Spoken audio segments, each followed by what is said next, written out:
December 12, 1941, Tokyo, Japan.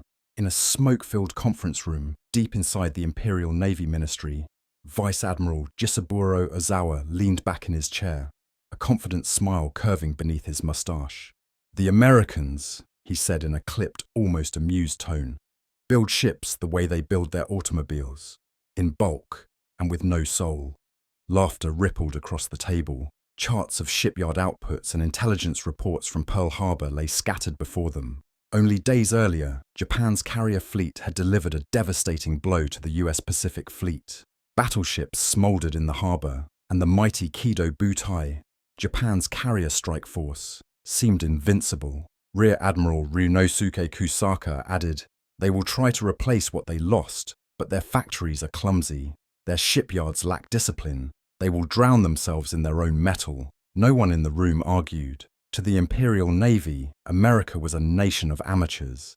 The Japanese shipbuilders, with their decades of naval tradition, saw US vessels as oversized, crude machines, floating junkyards made by a people too industrial and too brash to understand the art of war at sea. But across the Pacific, in freezing yards from Newport News to Brooklyn, the hammering had already begun.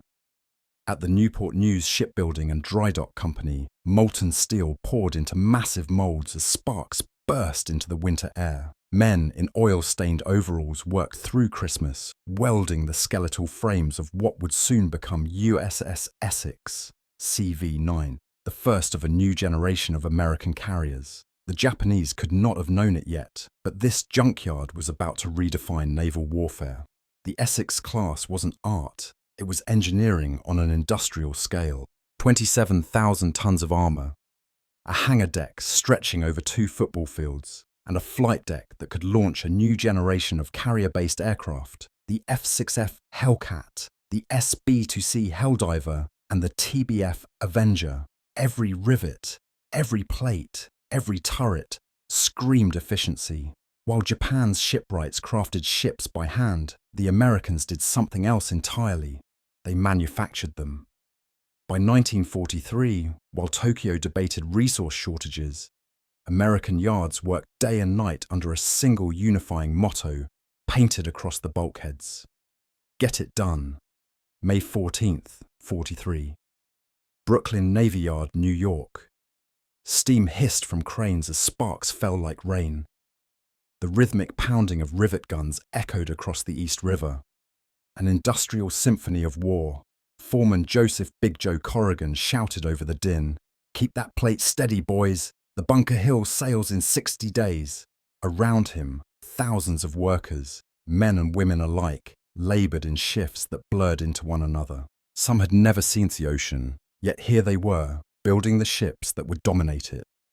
Rosie, the riveters, pipe fitters, welders, ordinary Americans forging floating fortresses from raw steel.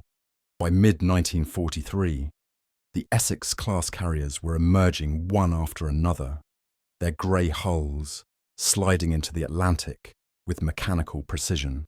Essex, Bunker Hill, Intrepid, Lexington, Yorktown. The names themselves began to sound like a promise, a vow that Pearl Harbor would be avenged.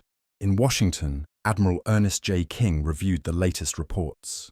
"We're launching them faster than the Japanese can sink them," he muttered to his aide, tracing his finger along a map of the Pacific dotted with new blue pins, each one a carrier under construction. Across the ocean, in the bunker beneath the Imperial General Headquarters in Tokyo, Admiral Isoroku Yamamoto frowned over intercepted reports. 24, he repeated quietly. The intelligence officer nodded. "Yes, sir. 24 new carriers under the Essex-Class designation." Yamamoto's expression hardened. He understood better than most that war was not fought only with courage, but with capacity. And in that race, Japan was already falling behind. But the momentum of empire is hard to stop. Japan's once proud carrier fleet, Akagi, Kaga, Soryu, Hiryu, had burned in the Battle of Midway. The pilots who had once been the elite of the world were now gone, their replacements trained in haste, their planes outdated. Still, the Imperial Navy clung to faith in the spirit of Bushido. "The American cannot match our will," Vice Admiral Nagumo declared during a strategy briefing. "They are weak men behind strong machines." Yet those machines were assembling into something Japan had never faced before, a floating city of war. Each Essex-Class carrier carried nearly 3,000 men, 100 aircraft, radar-guided fire control, and repair decks capable of patching battle damage mid-sea. They could fight for weeks without resupply, and unlike the Japanese carriers, they had one unbreakable advantage: interchangeability. When one Essex-Class ship took a hit, another filled the gap seamlessly. When one squadron was lost, another arrived from Hawaii the next day. It wasn't heroism, it was logistics. By the time USS Bunker Hill joined the fleet in late 1943, the Pacific had turned into a vast assembly line of destruction.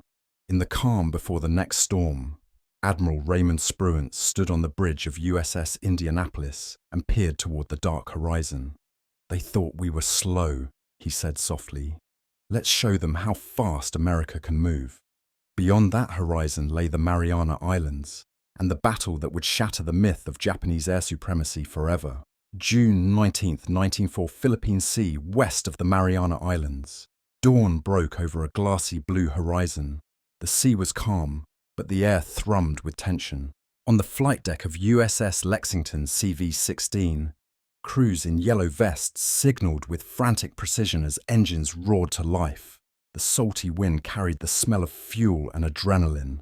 "Pilots, man your planes!" The loudspeaker crackled. Hellcats, Avengers and Helldivers rolled into position, sunlight glinting off their wings. Above them, Task Force 58, the largest carrier force the world had ever seen, spread across the ocean like an iron armada. 15 carriers, 7 battleships, over 80 destroyers, and nearly 1,000 aircraft, all under the command of Vice Admiral Mark A. Mitcher. At 10 a.m., radar operators aboard USS Lexington picked up dozens of blips approaching fast from the west. Bogies inbound, bearing 320 degrees, range 150 miles.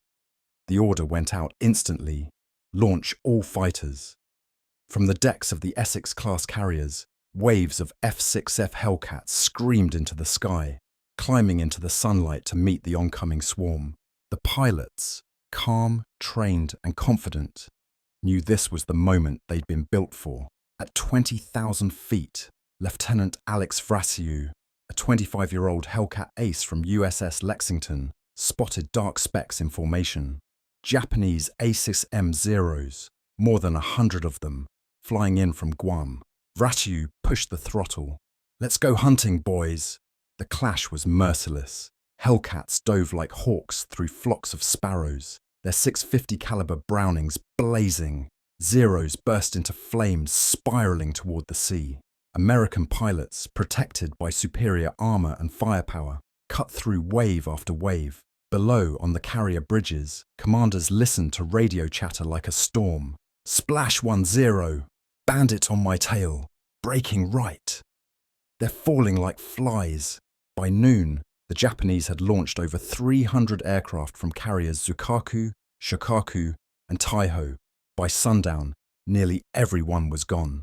A US officer aboard USS Bunker Hill muttered as the kill tallies came in. "It's like shooting turkeys in a barrel." The phrase stuck. History would remember it as the Great Marianas Turkey Shoot. The Japanese commanders who once laughed at America's floating junkyards now watched in disbelief. The Essex-Class carriers, those mass-produced, unsentimental war machines, had not only survived, but had become untouchable citadels of air power. In Tokyo, Admiral Toyoda Somu received the grim report. 3 of Japan's last operational fleet carriers, Shokaku, Taiho, and Haiyo, were gone. Hundreds of irreplaceable pilots lost. The Imperial Navy's offensive strength was broken beyond repair. Meanwhile, in the ready rooms of the Essex-Class ships, young American pilots toasted with tin cups of coffee. Some were 19, others barely 23. They looked out over the sunset-streaked sea, where smoke still drifted from the wreckage of burning planes. "Guess the Junkyard didn't sink after all," one of them said quietly. Above the hum of the ship's engines, the intercom crackled with Mitch's voice. "Gentlemen, the Marianas are ours. Let's finish the job." June 20th, 1944. Philippine Sea, nightfall. The sun had barely dipped below the horizon when the order came.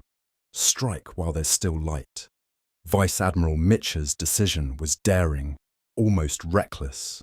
Launch the aircraft now, even though they'd have to find their way back in total darkness. But he knew this was their chance to crush what remained of Japan's carriers. On the flight deck of USS Essex, Lieutenant Commander David McCampbell, already an ace, gave a thumbs up to his crew chief and thundered off into the darkening sky. One after another, more than 200 aircraft clawed into the evening air, their propellers glowing with sunset fire as they streaked westward. Far ahead, Japanese carriers Zukaku and Junyo steamed desperately towards safety.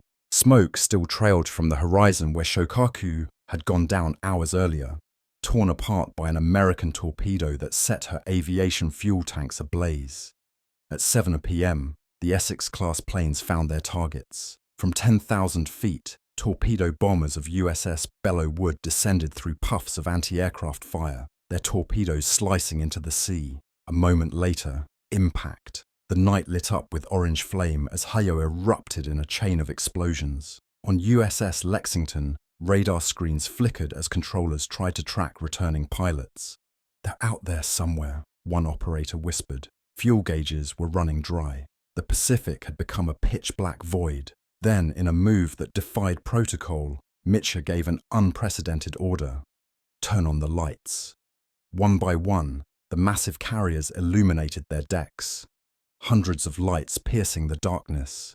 It was an act of faith and defiance. Every ship in Task Force 58 became a glowing beacon visible for miles, an open invitation to any enemy submarine or aircraft still lurking nearby. But it worked. Guided by those lights, exhausted pilots began to appear over the horizon. Some landed with engines sputtering on empty tanks. Others crashed into the sea just short of home. The glow of the carriers became their salvation. By dawn, 80 aircraft were lost. But the Imperial Navy was finished. The Battle of the Philippine Sea had annihilated Japan's air arm for good. In Tokyo, Admiral Ozawa faced the Emperor's envoy in silence. The numbers spoke for themselves. Over 500 Japanese aircraft destroyed, some 3 carriers sunk, nearly 400 veteran pilots gone. For Japan, it was more than a defeat. It was an extinction. For the Americans, it was proof that the Junkyard had become an unstoppable factory of war. The Essex-Class carriers, efficient, interchangeable, and relentless, had turned industrial might into battlefield dominance. Weeks later, the surviving carriers anchored at Pearl Harbor, their decks scarred but proud. Sailors stood at attention as Old Glory rippled in the wind. The Pacific was no longer a Japanese lake. It was now an American ocean. Lieutenant Vrachiu, the Hellcat ace who had downed 6 enemy planes in one day, wrote in his journal that night, "They laughed at our ships. They called them ugly. But in their ashes, the Pacific is quiet again." The age of the Essex-Class carriers had begun, and from that moment on, no navy on Earth would ever underestimate America's floating junkyards again.